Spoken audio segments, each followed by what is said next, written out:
A beleza.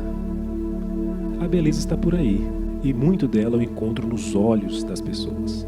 Mesmo sem querer, os olhos dizem muitas coisas. Sejam azuis, verdes, castanhos, negros, são nos olhos que as expressões e sentimentos são visíveis. Neles também eu encontro história, visto que a história de um povo também pode ser contada pela cor dos seus olhos. Mas por que existem tantas cores de olhos na espécie humana? Essas diferenças todas estão associadas à quantidade de produção de melanina, uma proteína que dá a cor marrom aos olhos, pele e cabelos. Mas como essa proteína é produzida? Assim como qualquer outra proteína, elas são produzidas com base na informação que está contida nos nossos genes. Um gene é um trecho específico do nosso DNA com a informação necessária para produzir algo. O nosso DNA é enorme e contém toda a informação necessária para a produção de pessoas como eu e você. Existem regiões que não produzem nada, são regiões não codantes. E existem regiões que produzem sim alguma coisa. Esses são os nossos genes, as regiões que produzem algo. É como se o nosso DNA fosse um imenso computador. Só que o código que ele usa não é do tipo binário, de um computador, 0 ou 1. Na verdade ele é quaternário. Usa adenina, timina, citosina e guanina, ATCG. Mas o DNA também possui desvantagens. Podemos dizer que ele é enorme e por isso não consegue sair do núcleo para ir para o citoplasma, que é o local onde as proteínas são produzidas de fato. Mas então, como a informação contida no DNA vira uma proteína? Para que isso ocorra, dois processos deverão acontecer: a transcrição, que é a leitura no núcleo do gene, e produção de um RNA com a mensagem para a produção de uma proteína. E a tradução, que é a leitura no citoplasma desse RNA mensageiro e a produção de uma proteína. E é justamente o objetivo desse vídeo, explicar transcrição e tradução na síntese de proteínas.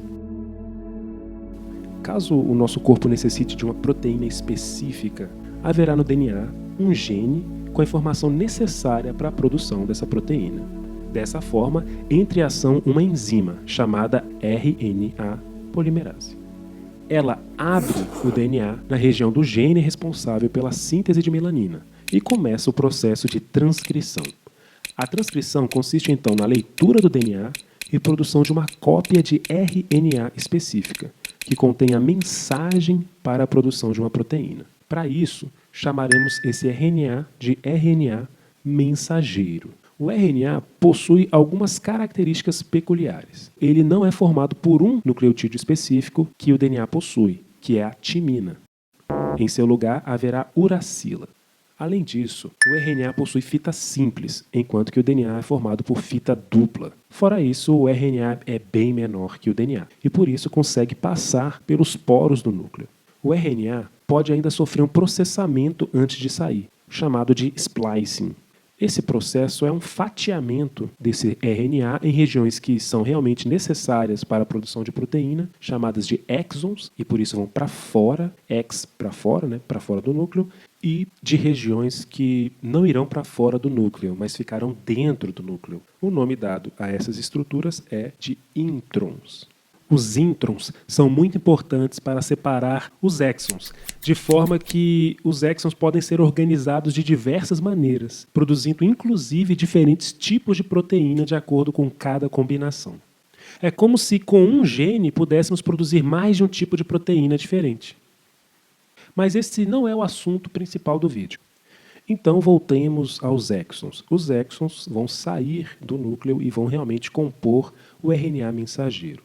E ao sair do núcleo, o RNA mensageiro vai levar a informação da produção de proteínas para uma estrutura celular formada também por proteínas e por um outro tipo de RNA, que é o RNA ribossomal. Eu estou falando dos ribossomos.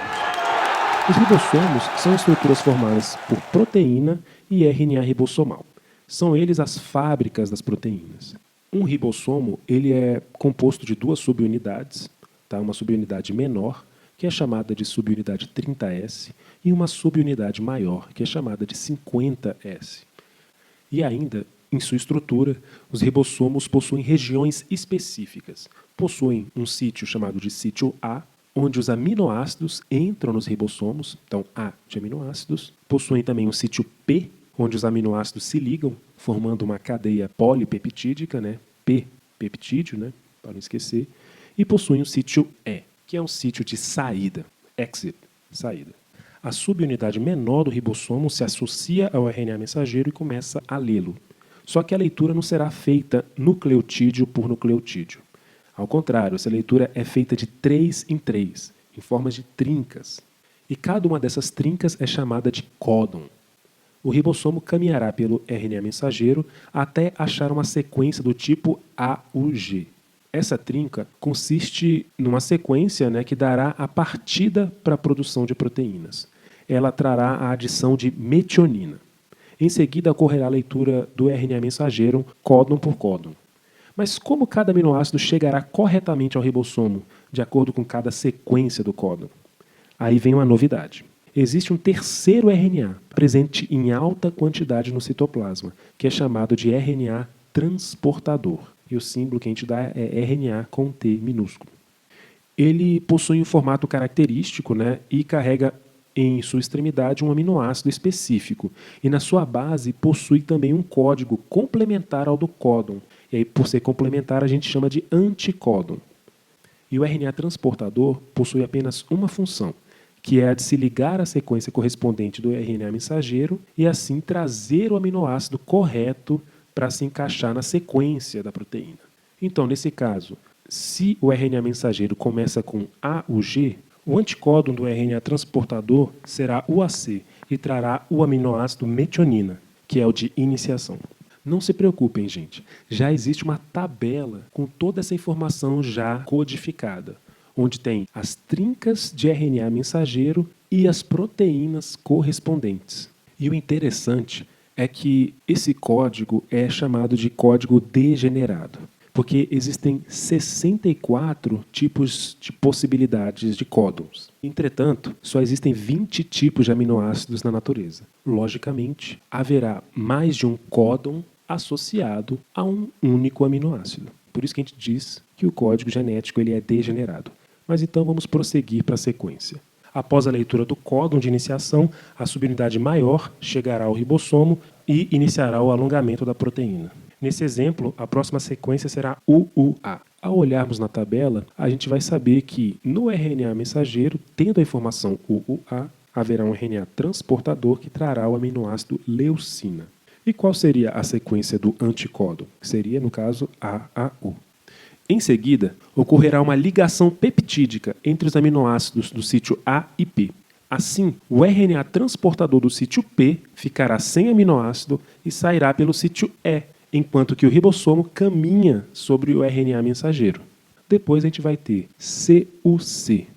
Ao olharmos na tabela, também terá um RNA transportador que trará o aminoácido leucina. Só que perceba que a sequência é diferente. Por isso, como a gente falou, é um código degenerado. Várias sequências diferentes podem ocasionalmente trazer um mesmo aminoácido. Continuando, depois de CUC teremos ACU. Ao olharmos na tabela, a gente vai ver que ACU está correspondente a um RNA transportador que vai trazer treonina. E depois teremos aí AUU. AUU está na tabela associada à isoleucina. Depois de AUU, teremos aí UGA. Ao olharmos na tabela, a gente vai perceber que não tem nenhum RNA transportador associado. Na verdade, temos aqui um código de parada, um stop codon. Nesse momento, o sequenciamento da proteína para. Na verdade, a gente produziu um pequeno peptídeo, com esse exemplo. A adição de aminoácidos a uma proteína se encerrará com o encontro de 3 tipos de códons, considerados códons de terminação: UAA, UGA e UAG. Após isso, a proteína está com a sua sequência de aminoácidos pronta e começa a se enovelar. Então, a síntese de proteínas é isso. Ocorre a ação de 2 etapas separadas. Transcrição, que produz no núcleo o RNA mensageiro, e a tradução, que ocorre no citoplasma e produz as proteínas. Eu espero que eu tenha auxiliado vocês a entender o processo de síntese de proteínas. Se vocês gostaram, por favor, deixem um like nesse vídeo. É por meio do like que esse vídeo ele é visto por mais pessoas e isso contribui muito para o crescimento desse canal. Por favor, também compartilhem esse vídeo a outras pessoas, se inscrevam aqui e, para ajudar vocês, eu deixei uma lista de exercícios sobre esse tema. Vai lá, dá uma conferida, tenta fazer esses exercícios. E no mais é só isso, gente. Um abração, tudo de bom para vocês e bons estudos!